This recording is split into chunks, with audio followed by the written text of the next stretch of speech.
भाइयों दोस्तों, इस्लाम की शबीह पेश करने के लिए, इस्लाम की शबाहत के लिए किसे पेश करोगे? आज वो मुसलमान कहाँ है? एक वो दौर था, रसूलुल्लाह से तकाजा हुआ, रसूलुल्लाह आप जिस दीन इस्लाम की तबलीग कर रहे हैं, जिसकी तजवीज का काम आप लेकर खड़े हुए, आप इसका एक डेमो पेश कीजिए। अल्लाह के नबी ने उम्मत पर हजरत अबू बकर को पेश किया।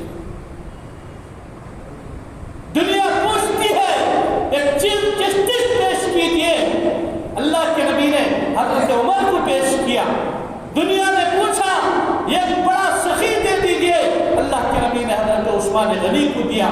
दुनिया ने पूछा मैदान जंग का बहादुर जरी जनरल जंगू बड़ा जरी जनरल दीजिए, अल्लाह के नबी ने हजरत अली मुर्तजा, हजरत खालिद इब्न वलीद, हजरत अबू उबैदा बिन जर्राह से सहाबा